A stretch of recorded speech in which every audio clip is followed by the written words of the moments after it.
요한복음은 이렇게 시작하죠. 태초에 말씀이 계시니라 라고 이렇게 시작합니다. 그렇게 이제 시작하면서 이 말씀이 곧 빛이시고 또 그 빛이 예수 그리스도임을 이렇게 쭉 이렇게 논리적으로 전개하면서 요한복음이 시작되고 있습니다. 예수 그리스도께서 말씀이십니다. 그리고 예수 그리스도께서는 공생의 기간 동안 이 구약 성경을 여러 번 인용하셨는데 그 중에 특별히 이 시편 말씀을 많이 인용하셨죠. 그리고 예수님은 새벽 미명에 습관적으로 산에 올라가 기도를 하셨다라고 되어 있는데 예수 그리스도께서 과연 그럼 무슨 말씀으로 기도를 하셨을까 이렇게 생각해 보면 공생의 기간 중에 가장 많이 인용하신 그 시편 말씀을 가지고 그 시편 말씀을 묵상하며 기도하시지 않았을까라고 생각을 합니다. 시편은 시인의 노래이면서 또한 시인의 기도입니다. 그리고 이 시편의 이 기도가 곧 우리의 기도이길 원합니다. 또한 우리가 이 시편 말씀으로 기도할 때 그 기도 가운데 성령의 임재와 성령의 역사하심이 충만하길 원합니다. 예수님처럼 말이죠. 그리고 우리가 기도 가운데 그 성령의 임재와 성령의 역사하심으로 그 시편 말씀 자체가 우리의 삶이 되는 것입니다. 예수께서 하나님의 말씀 그 자체이시고 그 말씀이 예수님의 삶이었던 것처럼 말이죠. 성도 여러분, 우리가 이 성경, 이 말씀을 잡고 이 말씀을 붙잡고 기도할 때 반대로 그 말씀이 우리의 인생을 붙잡는 것입니다. 우리의 인생은 이 말씀 안에서 이루어지는 것이 가장 복된 것입니다. 왜냐하면 이 말씀이 곧 예수 그리스도시고 우리가 이 말씀 안에 우리의 삶이 있다는 것이 곧 예수 그리스도 안에 거한다라는 것이기 때문입니다. 성도 여러분, 우리는 바울 사도를 통하여 예수 그리스도 안에 거하라라는 그 말씀을 많이 들었습니다. 우리가 예수 그리스도 안에 거한다는 것이 무엇일까? 이 땅에서 살면서 눈에 보이지 않는데 예수 그리스도 안에서 거한다는 게 과연 무엇일까? 궁극적으로, 구체적으로 라고 생각할 때 바로 그것은 이 성경 말씀 안에 거하는 것이고 이 성경 말씀이 곧 우리의 삶으로 드러나는 것입니다. 우리의 삶에서 이 하나님의 말씀이 드러나는 것이 우리가 예수 안에 거하는 것입니다. 부디 오늘 시편 29편 말씀이 우리 삶에서 드러나길 축원합니다. 특별히 시편 29편 말씀은 그런 의미에서도 매우 중요합니다.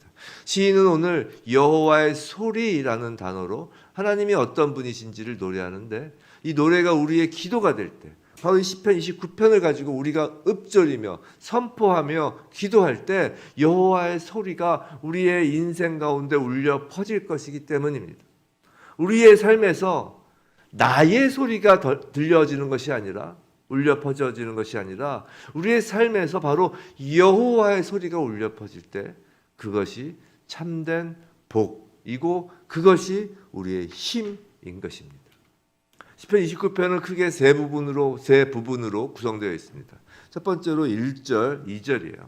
첫 번째 부분이 1절, 2절인데 1절 보시면 너희 권능 있는 자들아 라고 합니다. 그래서 너희 권능 있는 자들아 라고 번역된 부분의 원어를 직역하면 하나님의 아들들아 이렇게 돼 있어요.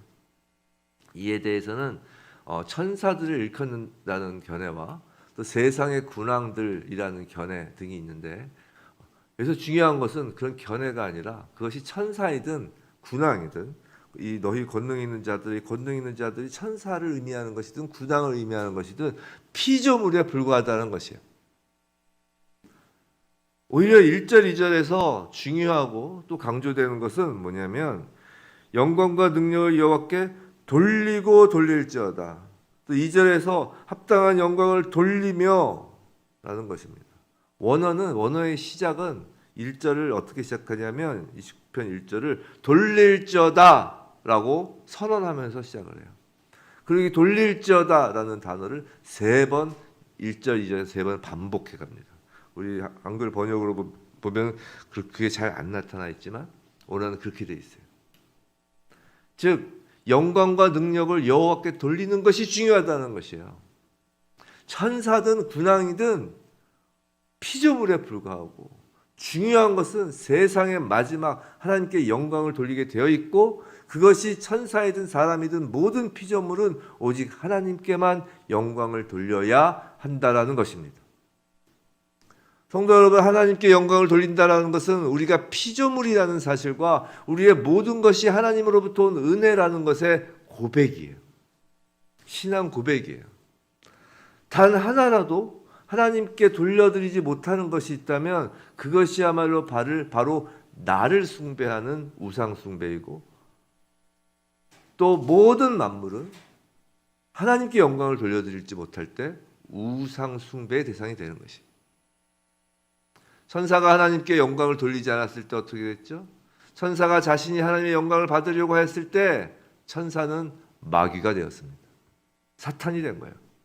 그렇다면 사람이 모든 영광을 하나님께 돌려드리지 않고 내가 영광을 취하려고 할 때 아담, 하와가 선악을 알게 하는 나무를 먹음으로 하나님께 모든 영광을 돌려드리지 않고 내가 영광을 취하려고 하는 부분이 있었을 때 그 사람은 마귀의 하수인이 되는 것이에요.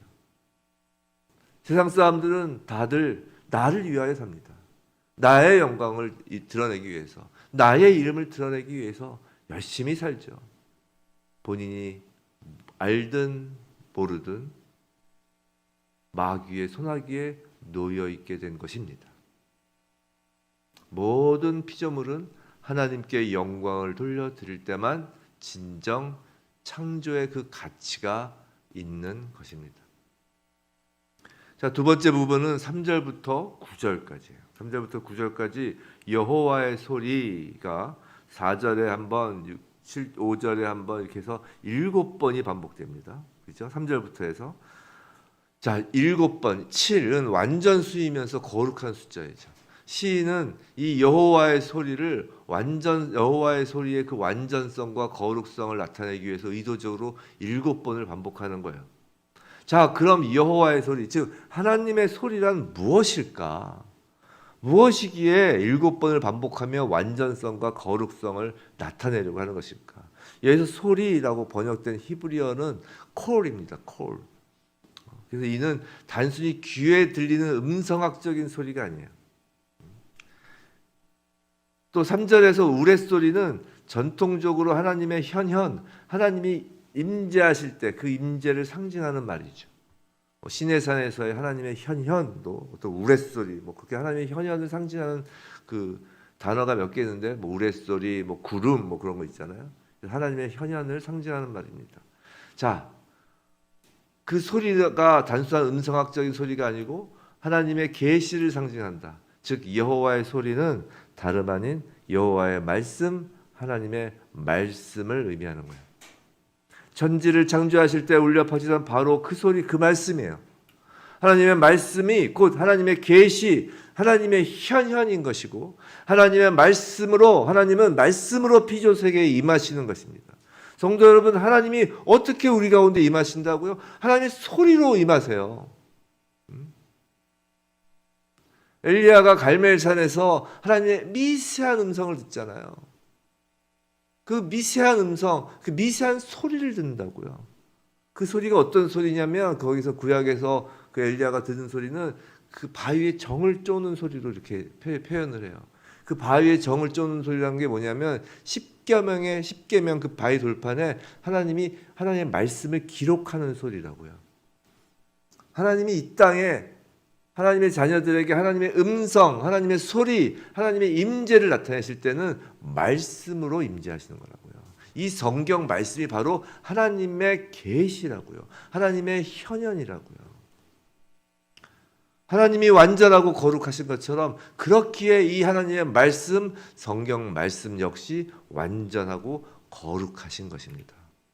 오늘 본문은 이 여호와의 소리, 하나님의 말씀이 울려 퍼져 나가는 그 대상을 이렇게 3절부터 보시면 많은 물, 이 많은 물은 바다를 상징해요. 바다를 의미하는 것이죠. 많은 물. 그 다음에 5절 백향목에 하나님의 여호와의 소리가 퍼집니다. 백향목은 크고 단단한 나무이죠. 당시에 레바논에 나서 나오는 그 백향목은 아주 크고 단단하고 재질이 좋은 것입니다. 또 6절에 보면 레바논과 시론에 불려 퍼져요. 이 레바논이라는 것은 레바논 산맥, 높은 산맥을 의미하는 것이고, 시론은 그 이스라엘 맨 북단의 헬몬 산을 의미하는 것입니다. 아주 높은 산을 상징하는 것이죠. 그리고 광야, 가데스 광야에 울려 퍼집니다. 이 가데스 광야가 바로 그 유대인들이, 이스라엘 백성들이 40년 동안 헤매던 그 광야예요. 자, 이는 무엇을 말하는 것이냐면, 이 피조물임에도 불구하고 사람들이 그것을 우상으로 섬기고 두려워하는 대상들에게 하나님의 말씀이 지금 퍼지는 거예요. 시인은 하나님의 말씀이 이와 같이 사람들의 두려움의 대상으로 보이는 우상들, 피조물들을 지금 하나님의 말씀이 지배하고 있다고 지금 선언하고 노래하는 거예요. 바다는 악한 영의 그 혼돈의 세력을 상징합니다. 전통적으로. 하나님은 그 혼돈 위에, 혼돈의 세력 그 위에 하나님이 군림하신다는 것이에요. 백향목은, 그 거대한 나무는 교만을 의미해요. 교만한 그 백향목의 수림을 어떻게 하신다고요? 5절 꺾어 부수신다고요. 하나님의 말씀으로 부수신다고요. 또 위압적인 그 레바논 산맥과 헬몬산, 그리고 광야의 그 삭막하고 그 무서운 그 광야를 하나님의 말씀으로 진동시키신다고요. 그리고 그 모든 것들, 모든 피조세계, 하나님이 지으신 모든 피조세계는 결국 그 하나님의 말씀 아래 놓여 하나님의 영광을 찬양할 뿐이라는 것입니다. 9절 말씀. 성도 여러분, 우리가 하나님의 말씀 아래 놓일 때 우리는 하나님의 영광을 찬양하는 거예요. 그리고 세 번째 부분이 10절, 11절이에요. 자, 10절, 11절. 하나님은 유일하시고 영원한 왕으로서 홍수 위에 좌정하신다고 해요. 자, 홍수 위에 좌정하시고, 또 11절, 자기 백성의 희망이 근원이 되신다는 거예요. 힘을 주시고 복을 주신다는 것이죠. 자, 근데 여기서 10절 홍수가 뭐냐? 홍수는 노아 시대의 홍수 사건을 당연히 떠올리게 합니다. 모든 인류와 코로 호흡하던 모든 것을 삼켜버렸던 그 대홍수예요. 이것은 우리에게 심판을 의미하는 거예요. 심판.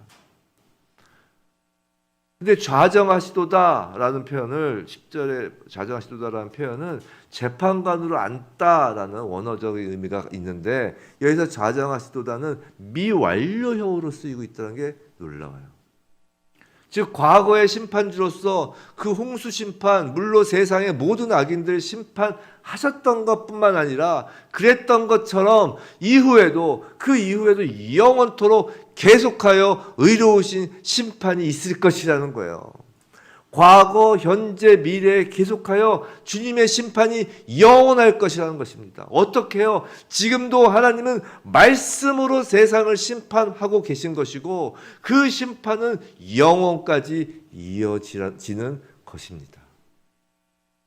자, 그럼 하나님께서 백성들에게, 하나님의 백성들에게 주시는 것은 무엇일까요? 그것은 11절 힘과 평강의 복이에요.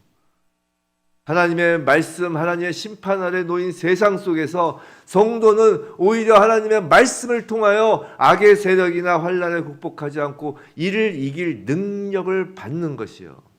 그 말씀이 곧 힘이 되는 거예요. 그리고 이 힘은 평강의 복으로 이어지는 것입니다. 하나님의 백성은 말씀을 통하여 샬롬을 누리는 것이에요. 그리고 그 샬롬은 영원까지 계속되는 것입니다. 성도 여러분, 혹시 우리 가운데 바다같이 혼돈스럽고, 바다같이 혼돈스러운 상황, 두려운 상황, 백향목처럼 마음이 굳어가는, 이 교만해져가는 나의 마음속에 어떤 그런 상황, 즉 앞이 하나도 안 보이고 캄캄한 바다같이 같은 상황, 혹은 내가 지금 너무 잘 나가서 내가 너무 내 나스로가 자랑스러워서 백향목처럼 마음이 굳어져가는 상황, 혹은 우리 앞에 나아가기 어려운 높은 산맥과 또 헬몬산처럼 거대한 장벽이 가로막혀 있거나, 아니면 광야처럼 뜨거운 태양 아래에서 날마다 맴돌듯이 걷고 있는 상황, 그 가운데 놓여 있는 분들이 계시다면, 오늘 이 시편 말씀으로 우리가 기도를 드릴 때, 이 시편 말씀이 우리의 기도가 될 때, 이 하나님의 말씀이 우리의 기도를 통하여 임하여 그 모든 상황들을 홍수처럼 쓸어버릴 것입니다. 우리가 모든 영광을 하나님께 돌리며 하나님 말씀의 임재를 아멘으로 받아들이고 그 하나님의 말씀, 이 말씀이 우리의 힘이 되는 것입니다. 그 힘이 될 때 하나님은 오늘 하루도 그 이 말씀으로 우리가 기도하는 우리의 삶 가운데 날마다 평강을 주시는 거예요. 사랑하는 성도 여러분, 성경은 경전입니다. 이건 도덕책이 아니에요. 단순히 역사책도 아닙니다. 지금 살아계신 하나님의 현현인 것이에요. 우리가 우리의 삶의 모든 부분을 하나님 말씀 앞에 내어드리는 것, 하나님 말씀 앞에 우리의 모든 삶이 놓여지는 것, 그것이 바로 하나님께 영광을 돌려드리는 거예요. 우리가 하나님께 영광을 돌려드린다, 라는 게 우리 하나님을 칭찬한다, 그런 게 아니에요. 우리 하나님이 우리의 칭찬을 받아서 뭐에 쓰시겠어요? 우리가 하나님께 영광을 돌려드린다는 것은 바로 이 하나님의 말씀 안에 우리가 거하고 말씀대로 우리가 살아내고 하나님의 성령이 임하여 이 말씀이 곧 우리의 삶이 되어 우리의 능력이 되는 모습이 세상의 빛으로 소금으로 보여질 때 그것이 바로 하나님의 영광인 것입니다. 성경 말씀을, 특히 오늘 이 시편 말씀을 선포할 때 삶의 모든 영역 가운데 있는 바다, 백향목, 높은 산, 광야와 같이 우리를 괴롭히는 모든 악한 세력이 쓸려갈 것입니다. 물러나 갈 것입니다. 부디 오늘부터 우리의 이 땅에서 남은 날, 그 마지막 날까지 이 여호와의 소리가, 하나님의 말씀이 우리를 통해 온 세상에 울려 퍼지길 주님의 이름으로 축원합니다.